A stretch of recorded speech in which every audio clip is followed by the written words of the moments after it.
एक शहर में संतराम और उसकी पत्नी सोनिया और बेटा मोनू रहते थे। एक दिन गांव से उनके रिश्तेदार की बेटी प्रिया बैग लेकर आ गई। प्रिया के दोनों पैर प्लास्टिक के लगे थे। वो एक डंडे की मदद से चल रही थी। प्रिया का आना सोनिया को अच्छा नहीं लगा। उसने दरवाजे पर खड़ी प्रिया को इग्नोर कर दिया। प्रिया ने उसका अभिवादन किया। संतराम ने भी कोई खास जवाब नहीं दिया। प्रिया खुद ही अंदर आ गई। अंकल जी, मैं आने से पहले आपको बताना चाहती थी, लेकिन इतना समय नहीं था, इसलिए मैं खुद ही आ गई। किसी के घर जाने से पहले उसको बताना होता है।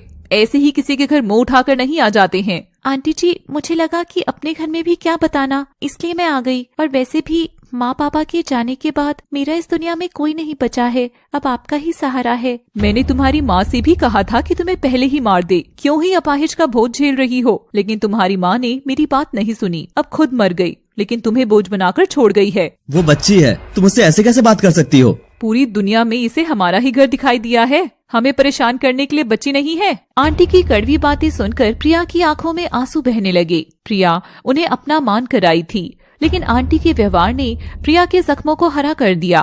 प्रिया वहाँ से बाहर चली गई और उसकी कॉलोनी में किराएदार बनकर रहने लगी।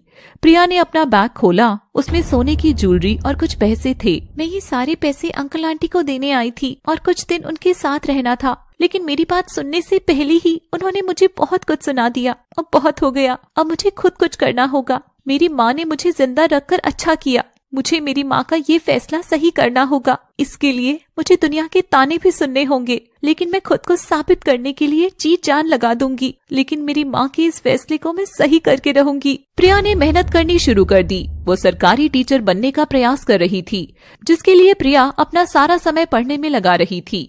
वो बचे हुए समय में ही खाना बनाती और खाना खाती। प्रिया ने अपने पैसों का सही उपयोग किया और एक कोचिंग में एडमिशन ले लिया। वो सुबह अपना काम खत्म करके पढ़ती थी और उसके बाद कोचिंग जाती। फिर शाम को छोटे बच्चों को पढ़ाकर अपना खर्च चलाती थी। फिर शाम को खुद पढ़ने बैठ जाती थी और सुबह का खाना ही शाम को खा लेती थी। प्रिया का संघर्ष चल रहा था। एक दिन शाम को प्रिया सब्जी खरीद रही थी, तभी उसकी आंटी सोनिया भी सब्जी खरीदने आती है। अच्छा, तू अभी यहाँ से गई नहीं है? हाँ, मुझे अपनी परीक्षा देनी है, जिसके लिए यहाँ रहकर ही क्लास करनी होगी। मैंने बिल्कुल सही किया जो तुझे अपने घर नहीं रखा। अगर मैं तुझे अपने घर रख लेती तो तुम मेरे ही पीछे पड़ जाती। हाँ आंटी जी, ये आपने सही कहा। आपने मुझे अपने घर नहीं रखा, ये अच्छा किया। अगर आप मुझे अपने घर रख लेती तो मुझे अकेले रहने का हौसला कभी नहीं आता। तू तो सब्जी उठाकर भी घर तक नहीं ले जा सकती, और बातें देखो इतनी बड़ी बड़ी कर रही है। जब मुझे सफलता मिलेगी आप स्वयं देख लेना। मुझे जिद है तो जिद है। अच्छा मजाक कर लेती हो। अच्छे सपने सजा रखे हैं।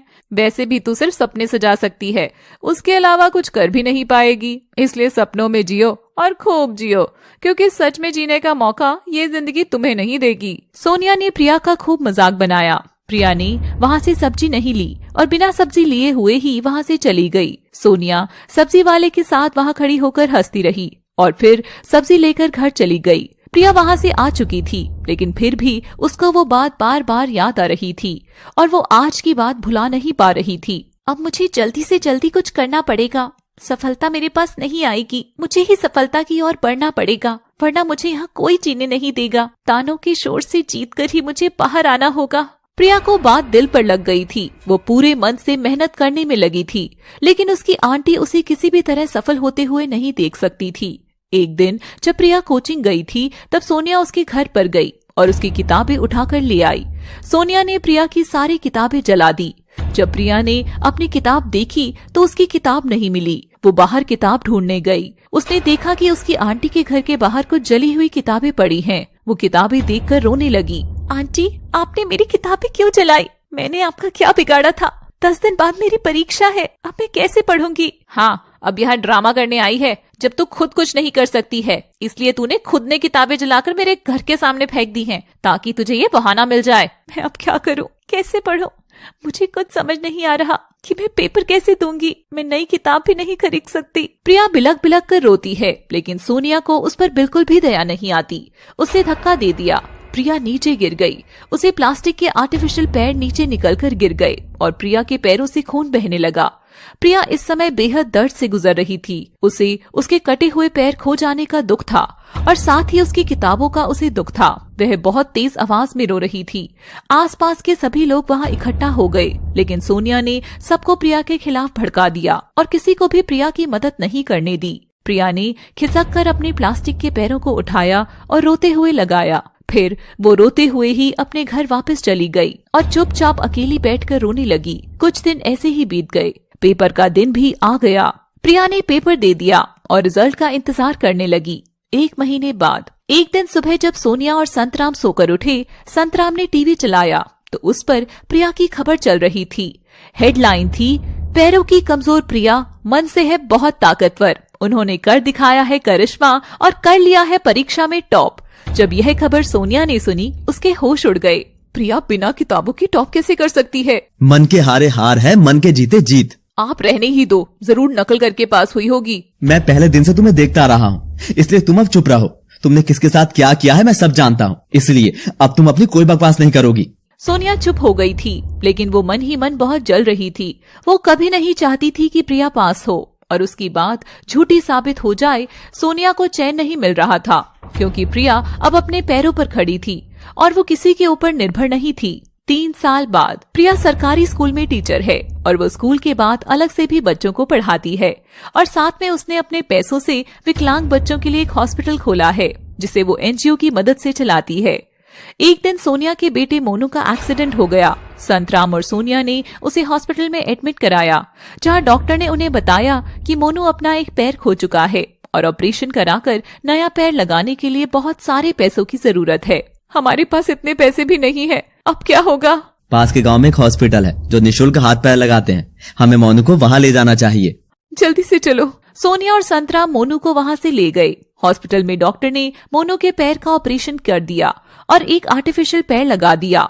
जब डॉक्टर ने सोनिया और संतराम को आकर यह खबर सुनाई तो सोनिया डॉक्टर के पैर छूने लगी। तभी डॉक्टर, हम डॉक्टर हैं और यहाँ पैसों के बदले काम करते हैं, लेकिन अपने सारे पैसे लगाकर ये सेवा प्रिया मैम कर रही हैं। तभी पीछे से प्रिया भी आ गई। पैर ना होने का दुख क्या होता है मैं बहुत अच्छे से जानती हूँ, इसलिए पूरा जीवन इस सेवा में ही लगा दूंगी। सोनिया और संतराम ने प्रिया को पहचान लिया। उन्हें हर बात याद आ गई और शर्म से उनकी आंखें झुक गई। सोनिया प्रिया के पैरों में गिरकर रोने लगी। प्रिया की आंखों में आंसू थे। आज सभी निशब्द खड़े थे। प्रिया ने हार नहीं मानी और लगातार अपनी सेवा करती रही। वो लगातार शिक्षा दे रही थी और उससे जो भी पैसे मिल रहे थे उससे वो आर्टिफिशियल अंग दान कर रही थी। प्रिया ने अपना पूरा जीवन समाज की सेवा में समर्पित कर दिया। लाचार बाप। एक शहर में नंदू अपने पुत्र रोहन के साथ रहता था। रोहन की माँ का देहांत बचपन में ही हो गया था। नंदू ने ही रोहन को पाल पोस कर बड़ा किया था। नंदू रिक्शा चलाता था, लेकिन रोहन अब समय के साथ बिगड़ता जा रहा था। एक दिन रोहन रात को बहुत लेट आया। रोहन तू कहाँ घूमता है, समय से घर आ जाया कर। मैं ऐसे ही घूमूंगा। रोहन तू मुझसे ऐसे कैसे बात कर सकता है भला? आपने किया ही क्या है मेरे लिए जो तमीज से बात करूं आपसे? तुझे इतना बड़ा किया है मैंने, पढ़ाया लिखाया है। क्या फायदा से पढ़ने लिखने का जिसमें मुझे कभी इज्जत ही नहीं मिली। सब कहते हैं कि वो देख रिक्शे वाले का बेटा है ये खा के इज्जत दी है आपने। कोई ढंग का काम भी कर सकते थे आप। मैंने जो भी किया हो, लेकिन तेरे लिए तो हमेशा किया ही है ना। क्या किया है आपने? मेरे सारे दोस्तों के पास बाइक है, लेकिन आपने मुझे अभी तक बाइक नहीं दिलवाई। बाइक दिलाने की मेरी औकात नहीं है, तो फिर पैदा ही क्यों करते हो? जब तू बाप बनेगा ना तो तुझे पता चलेगा। रोहन अपने कमरे में चला गया। नंदू सोच में पड़ गया, क्योंकि ये बात नंदू के पिता रामू ने भी एक दिन उससे कही थी। सच में कितना लाचार बाप हूं मैं। नंदू अपने पिता रामू के पास बैठा था। तुम्हारा ये इधर उधर घूमना कब तक चलता रहेगा? दोस्तों के साथ तो घूमना चाहिए। देख, मैं तो किसी मजबूरी की वजह से बिना पढ़े लिखे ही रह गया, लेकिन तू पढ़ लिख ले, नहीं तो तुझे भी मेरी तरह खेतों में काम करना पड़ेगा। तुम खुद तो कुछ उखाड़ नहीं पाए और अपनी कमजोरियों को अब मजबूरी बता रही हो। परिवार की जिम्मेदारी मेरे ऊपर थी, इसीलिए मैं पढ़ नहीं पाया। मुझे नहीं पढ़ना अब। ठीक है, तो खेतों में काम कर अब। क्या? मैं अब खेतों में काम करूंगा? इस खेत से उपजा हुआ तू ही खाता है, तो खेती करने में क्या दिक्कत है? ये खेती मेरे ऊपर सूट नहीं करती है। मैं तो अपना बिजनेस करूंगा, लेकिन उसके लिए बहुत पैसे चाहिए। वो कहां से लाएगा तू? खेत कब काम आएगा? क्या? देख नंदू, खेत मेरी माँ है और मैं इसे बेच नहीं सकता हूँ। आपके मरने के बाद मैं तो वैसे भी बेचूंगा, तो अभी बेच दो ना। नंदू, अपनी जबान संभाल कर बात कर। मैं अपने जिंदा रहते हुए ये जमीन नहीं बेच सकता हूँ। तो फिर मर जाइए। तू अपने बाप को मरने के लिए बोल रहा है। जो बाप अपने बच्चों के लिए कुछ नहीं कर सकता, उसका मर जाना ही ज्यादा ठीक है। जब तू बाप बनेगा ना, तब तुझे समझ में आएगा। रामू की आंखों से आंसू आ गए और उसने कुछ दिनों में ही सारा खेत बेचकर सारे पैसे नंदू को दे दिए और खुद मजदूरी करने लगा। ठीक है, अब मैं इनसे बिजनेस करूंगा और जो आप सारी उम्र नहीं कर पाए, मैं वो करूंगा। पूरी उम्र में जितना आपने पैसा नहीं कमाया होगा, मैं 1 साल में कमा लूंगा। नंदू ने अपने सारे पैसे एक कंपनी में लगा दिए और खुद जुआ और नशे में लग गया। वह दिन रात इधर उधर घूमता था। जब एक दिन वो कंपनी पहुंचा तो देखा कि कंपनी डूब चुकी थी। ये क्या हुआ? ये कैसे हो सकता है? मैंने अपने हाथ से ही अपने पैरों पर कुल्हाड़ी मार ली। मैंने सारा पैसा डुबा दिया। अब कौन सा मुंह लेकर पापा के पास जाऊं? मैंने तो इतनी पढ़ाई लिखाई भी नहीं की। नंदू ने सब कुछ बर्बाद कर दिया था। अब नंदू ने उधार पैसे लेकर एक रिक्शा खरीदा और रिक्शा चलाकर पेट पालने लगा। जमीन बिक जाने के सदमे में रामू की भी कुछ दिनों में ही मौत हो गई थी। मुझे सही बोला था कि जब मैं बाप बनूंगा तो मुझे समझ आएगा। आज मैं कितना लाचार हूँ। तभी रोहन बाहर निकल कर आया। पापा, मैं घर छोड़कर जा रहा हूँ। रोहन, तू कहीं मत जा। तुझे जो भी चाहिए मैं ला कर दूंगा। कोई बात नहीं, मैं खुद सब कुछ कमा लूंगा। नहीं, तू घर से मत जा। मैं तेरे लिए सब कुछ लाऊंगा। मैं बड़ा हो गया हूँ, मुझे जो भी चाहिए मैं खुद ले सकता हूँ। रोहन बाहर काम करने चला गया और फिर उसको पैसे की वैल्यू समझ में आई। मैं पापा को और मेरे उन दोस्तों को जो मुझे चिढ़ाते हैं, उनको कुछ करके दिखाऊंगा। रोहन दिन भर नौकरी करता और रात में एक क्लब में एक वेटर का काम करने लगा। कुछ ही साल में उसने काफी पैसे बचा लिए और फिर एक छोटी सी चाय की दुकान खोल ली। नंदू भी उस दुकान पर आया। रोहन, तू इतना सुधर जाएगा मैंने सोचा भी नहीं था। पापा, मैंने जीवन में तेरे भविष्य के लिए थोड़े से पैसे बचाए हैं। नहीं पापा, मुझे कुछ नहीं चाहिए। मुझे खुद अपने पैरों पर खड़े होना है। कुछ ही सालों में रोहन के पूरे देश में चाय की ब्रांचेस खुल गई और अब वो एक ब्रांड बन चुका था। रोहन के पास अब कार, बाइक का एक कलेक्शन था। यह देख नंदू भी बहुत खुश था। आरती रोहित के साथ रात को एक गांव से अपनी गाड़ी से गुजर रही थी। आरती और रोहित दोनों पत्रकार थे। आज वो शहर पहुंचने में लेट हो गए। तभी उन्हें गोलियां चलने की आवाज आई। इतनी रात को गोलियां चल रही हैं? लगता है कि आसपास बदमाश हैं। हाँ, शायद हम इस रास्ते से गलत आए हैं, क्योंकि यहाँ तो बीहड़ है। अरे, मैंने तो पहले ही ध्यान नहीं दिया कि गांव बीहड़ के पास है। अब क्या कर सकते हैं? तभी उन्हें पुलिस के सायरन की आवाज आई। अब डरने की कोई बात नहीं है, क्योंकि यहाँ आसपास पुलिस भी है। लेकिन अब आगे जाना सेफ नहीं होगा और हमें इसी गांव में रात को जाकर रुकना होगा, क्योंकि इस गांव से आगे बीहड़ है। ठीक है, चलते हैं। गांव वाले हैं और ये हमारी मदद जरूर करेंगे। आरती और रोहित उस गांव में पहुंच गए, लेकिन वहां तो पहले से ही भीड़ लगी हुई थी। पुलिस वहां से जा चुकी थी।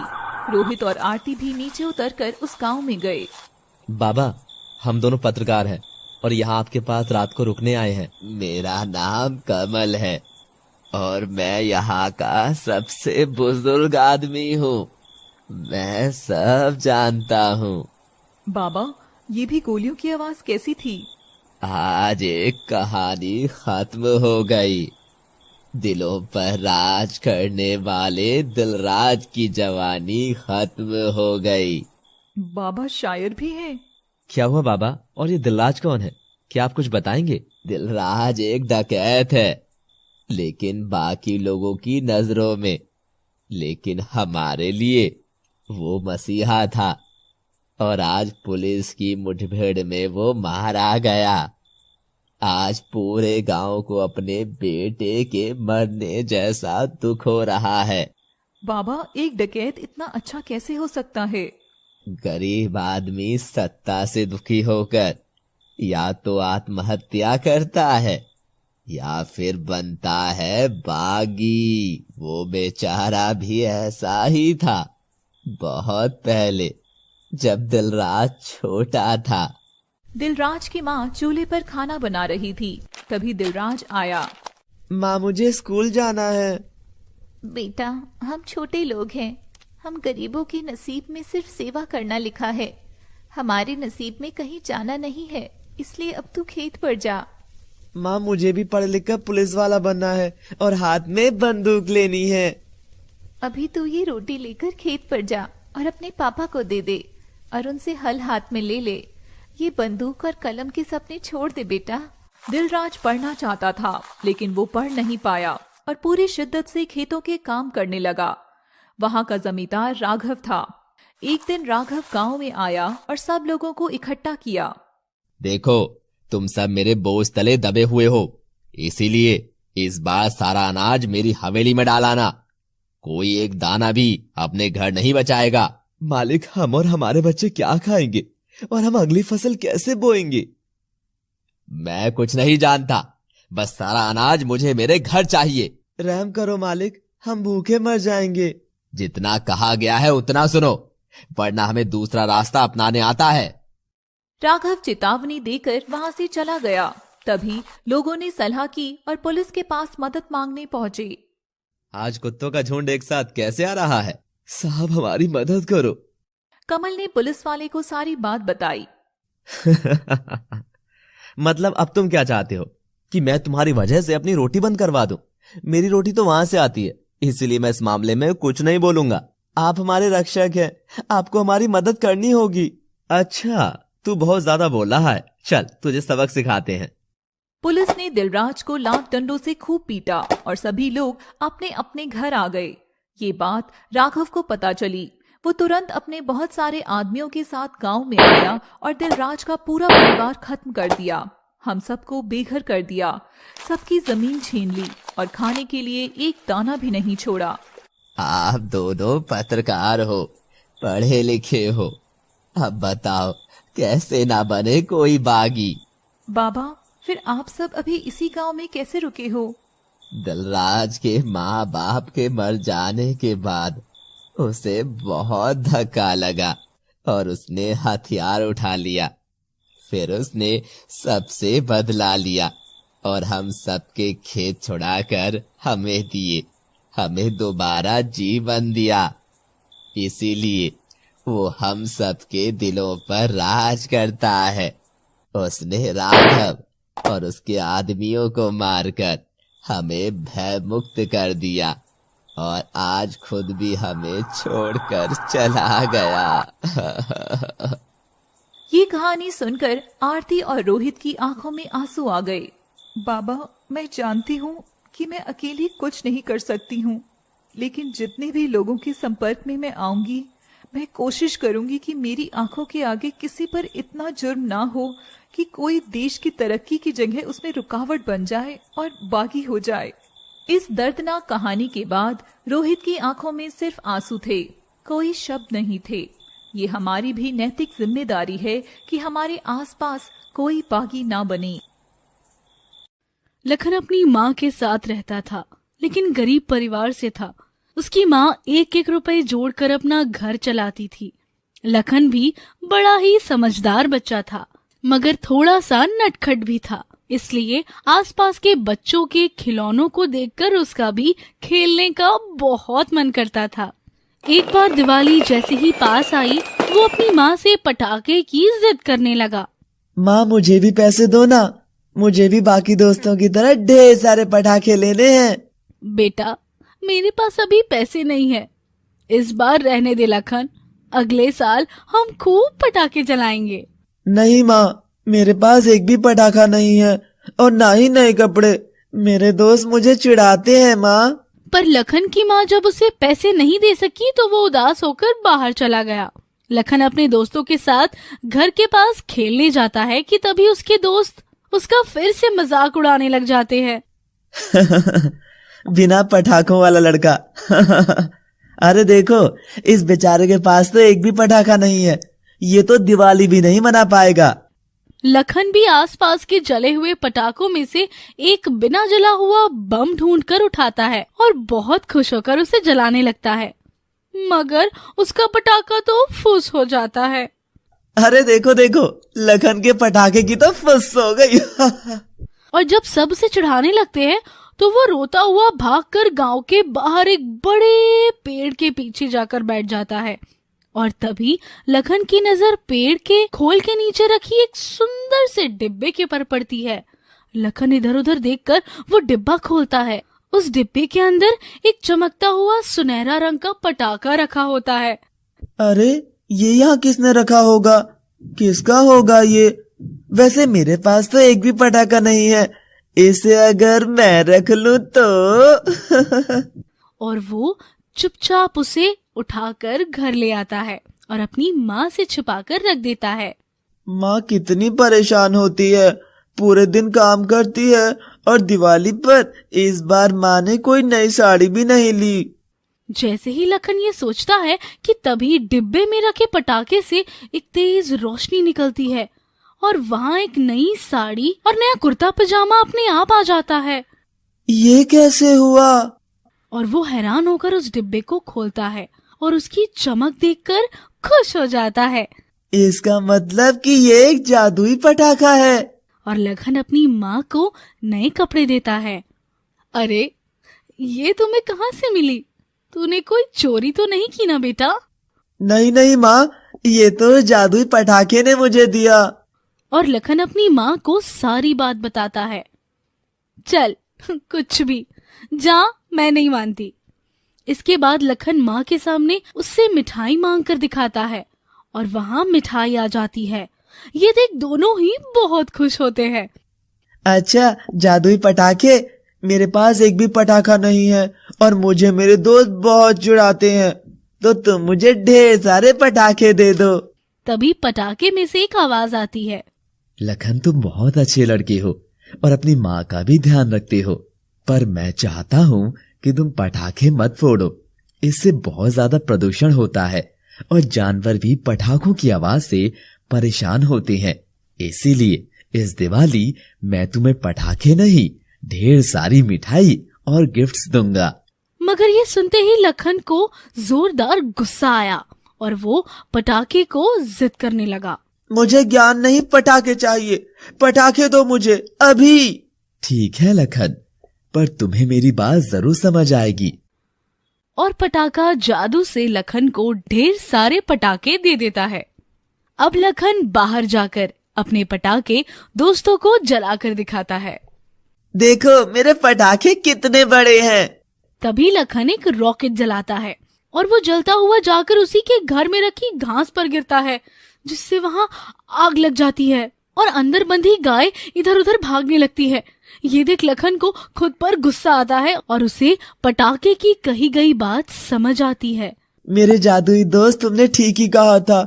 हम थोड़ी देर के मजे के लिए कितने ही जानवरों का घर उजाड़ देते हैं और पटाखों से आसमान में कितना धुआं भी होता है। अब से हम दिवाली पर अपनी प्रकृति माँ का ध्यान जरूर रखेंगे। हाँ, हम सब इसका ध्यान रखेंगे। अरे वाह मेरे नन्हे दोस्तों, तुम सब तो बड़े समझदार हो। एक काम करो, मेरे धागे में आग लगाओ। और लखन ऐसा नहीं करता है। जैसे ही पटाखे का धागा जलता है, उस पटाखा बम से ढेर सारे रंग बिरंगे सुंदर खुशबूदार फूल निकलते हैं और सबके ऊपर फूल की बारिश होती है। लखन, आपसे तुम सभी दिवाली पर इन फूलों के साथ ही मजे करना। और लखन और उसके दोस्त ये बात समझ जाते हैं और लखन की माँ सब में मिठाइयाँ बांटती है और फिर सब खुश होकर शांति से दिवाली मनाते हैं। इस दिवाली आप सब भी खुशियों की पटाखे फोड़े और अपने माँ के साथ प्रकृति माँ को भी प्यार करें। बाल गणेश का मैजिक। ईशान पूरे दिन टीवी पर बस कार्टून ही देखता था। ना ही वो पढ़ता लिखता था और ना ही अपनी माँ सुनीता की बात मानता था। ईशान, तुझे टीवी ही देखना है ना, तो तू बाल गणेश की कार्टून मूवी देख लिया कर बेटा। मैं नकली चीजें नहीं देखता माँ। किसे पता कि बाल गणेश सच में है भी या सब झूठ बोलते हैं। अब जाओ तुम यहाँ से। ईशान की माँ उसकी इस बात पर पूरे दिन गुस्सा करती थी, मगर वो तो बस मुंह चिढ़ाकर माँ को तंग ही किया करता था। एक दिन सुनीता दुखी होकर गणपति बप्पा की मूर्ति के आगे खड़ी होकर रोने लगती है। हे बप्पा, ईशान कैसे सुधरेगा? उसके साथ के सभी बच्चे खेल कूद में और पढ़ाई में इतने आगे हैं, मगर ये तो सिर्फ टीवी पर कार्टून ही देखता रहता है। सुनीता वहां से चली जाती है। उसके जाते ही मंदिर से तेज रोशनी निकलती है और गणपति की मूर्ति चमकने लगती है।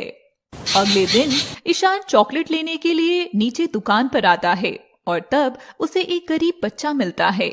भैया, मुझे चॉकलेट खानी है, प्लीज दे दो ना। पर ईशान मुंह बनाकर आगे निकल जाता है। वो बच्चा ये देख मुस्कुराता है। तभी ईशान को कॉलोनी के 4-5 बड़े लड़के घेर लेते हैं और चिढ़ाने लग जाते हैं। आ गया कार्टून, देखो इतना बड़ा हो गया है, कैसे चॉकलेट खा रहा है। ईशान को ये सुनते ही गुस्सा आ गया। उसने एक लड़के पर हमला कर दिया और बदले में सब लोग उसे मारने लगते हैं। तभी अचानक उनमें से एक लड़का हवा में उछलकर दूर गिरता है और वही बच्चा आकर सबको मारकर ईशान को बचा लेता है। थैंक यू दोस्त। क्या नाम है तुम्हारा? मेरा नाम गणेश है भैया। गणेश, तुम तो बड़े ही पावरफुल हो। तुम्हें चॉकलेट चाहिए थी ना? ये लो चॉकलेट। ईशान के पाँव में चोट लगने से गणेश ही उसे ऊपर छोड़ने जाता है और सुनीता को पूरी बात पता चलती है। अरे वाह, ये तो साक्षात गणेश जी बनकर ही आया है। बेटा, तुम कहाँ रहते हो? माँ जी, मेरा कोई घर नहीं है। गरीब का घर होता ही कहाँ है इस दुनिया में। ये सुनते ही सुनीता का मन पसीज जाता है। गणेश, क्या तुम यही रहोगे और बदले में बस मेरी काम में मदद कर देना? यस, और आज से हम दोनों फ्रेंड्स, नन्हे गणेश। सुनीता गणेश के आने से बहुत खुश थी। अब से गणेश वहीं रहकर सुनीता की काम में मदद भी कर देता था और ईशान के साथ खेलता भी था। गणेश की एक आदत अजीब थी। रात में सबके सोने के बाद वह उठकर घर में बने मंदिर के पास जाता और वहां रखे भोग के लड्डू उठाकर खा लेता था। एक दिन सुनीता रात में छिपकर गणेश को ऐसा करते हुए देख लेती है। अरे, कितना प्यारा बच्चा है, बिल्कुल गणपति की तरह ही भोग लगा रहा है। अगले दिन सुनीता एक बड़ा प्याला लड्डुओं का भरकर गणेश के आगे रख देती है, जिसे देख गणेश बहुत खुश होता है और गणेश सारे लड्डू ही डकार जाता है। मजा आ गया माँ जी। हमारा नटखट गणेशा। जब से गणेश के कदम घर में पड़े ही थे, ईशान का टीवी धीरे धीरे कम होने लगा था। जब भी गणेश ईशान को कहता कि पढ़ लो, तो वह बिना किसी बहस के पढ़ लेता था। सुनीता यह सब देखकर बहुत खुश थी। एक दिन सुनीता गणेश के नए कपड़े निकाल रही थी। तभी उसके कानों में बाल गणेश मूवी की आवाज आती है। अरे वाह, ये चमत्कार कैसे हुआ? मेरा नालायक बेटा धार्मिक चीजें भी देखने लग गया। तभी सुनीता खुश होते हुए उसके कमरे में झांकती है तो टीवी में फिल्म चल रही थी। मगर जैसे ही सुनीता की नजर सामने बैठे ईशान पर जाती है, उसके हाथ से कपड़े नीचे गिर जाते हैं। वो फिर से अपनी आंखें मसलती है। सामने जो नजारा था उस पर उसे विश्वास ही नहीं हो रहा था। ईशान के ठीक बगल में बाल गणेशा बैठे हुए थे और ईशान का सिर सहला रहे थे। उनकी दिव्य रोशनी से पूरा कमरा जगमगा रहा था। असल में गणेश ही बाल गणेशा थे। सुनीता यह देखते ही अब तक की सारी घटनाओं से समझ जाती है और कमरे में जाती है। वह गणेशा के पाँव में आकर गिरती है। हे बाल गणेशा, आप साक्षात मुझ दीन के यहाँ आए और मैं मूर्ख आपको पहचाने बिना ही आपसे कैसे कैसे काम करा रही थी। माँ जी उठिए, आप तो मेरी मैया के जैसी हैं। मुझे काम करके आनंद आया। उस दिन आपकी पीड़ा सुनकर मुझसे रहा नहीं गया और मैं ईशान को अपने मैजिक से बुद्धि देने स्वयं आ गया। हाँ गणेशा, अब मैं सुधर गया हूँ। माँ का हमेशा कहना भी मानूंगा और खूब पढ़ाई भी करूँगा। हाँ, और कार्टून भी देखना ईशान, पर समय पर।